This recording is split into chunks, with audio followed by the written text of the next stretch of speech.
Hey guys, it's Tessa from HandleTheHeat.com, and today I'm going to be showing you how to make a homemade sourdough starter right in your own kitchen. Making homemade sourdough starter is actually surprisingly simple. It just takes a little bit of time and patience, and I'm going to be sharing all the tips and tricks along the way, so be sure to watch this video all the way to the end and check out my blog post below for step-by-step instructions that you can follow along.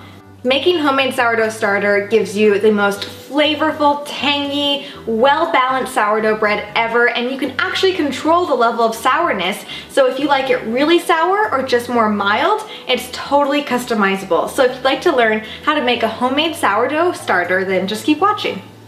So we have the makings of sourdough starter right here. All it is flour and water. It's that simple. However, making a homemade sourdough starter is not really a matter of convenience because it's literally a living organism that requires time and attention to grow, develop, and mature. So to start out, I have 120 grams or a scant cup of organic whole wheat flour and half a cup or 120 grams of bottled water. And it's really important to use organic whole wheat flour because it'll work faster, and we want to make sure that there are no chemicals getting in the way of our sourdough from forming. Same goes for the water. We really want to make sure that there's no chlorine in our water, which most tap water has. That's why it's really necessary to use bottled water. It's also really important to make sure that all of your utensils and bowls are completely perfectly clean. So I've just stirred together the flour and water until moistened and it comes together in a stiff dough. Then I'll transfer it to a 4-cup container and cover it tightly with plastic wrap and place it in a cool area for 48 hours. If you don't have a cool area, let it sit for only 24 hours and then move on to day 3. And all of the days and instructions are listed in the blog post below. So the consistency should now resemble a thick pancake batter, and there may be a few bubbles. And this may take 24 to 48 hours, again, just depending on the temperature of where the sourdough is resting.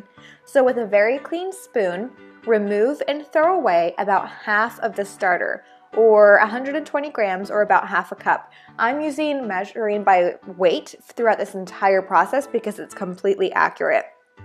So once you've thrown away half the sourdough starter, stir in a scant half cup of bread flour, 60 grams, and a 1/4 cup of bottled water, another 60 grams. So once that's all stirred together, cover tightly with plastic wrap and leave it at room temperature for another 24 hours. After 12 hours, the starter may have increased by 1.5 and have lots of bubbles, but don't be concerned if it deflates and falls back down. So after another 24 hours, we are going to repeat the process again. So with a clean spoon, scoop out and throw away about half the starter, and then stir in more bread flour and bottled water.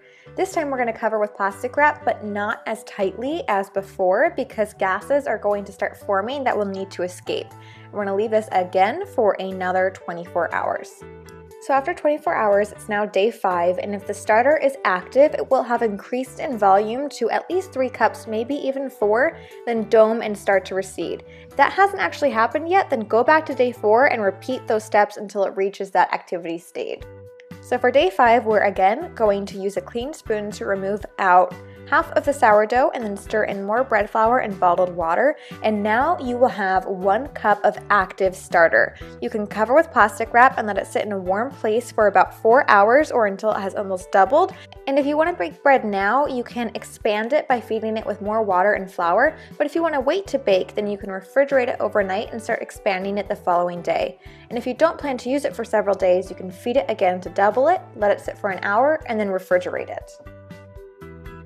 Alright, so I just pulled my sourdough starter out of the fridge. This is what it looks like. It actually doesn't look like a whole lot, but it smells just like sourdough bread, and it's going to be perfect when you're making homemade bread. Now, this starter will continue to develop and mature over the coming weeks, and for the next 2 weeks, you just have to feed it 3 times a week to keep it going.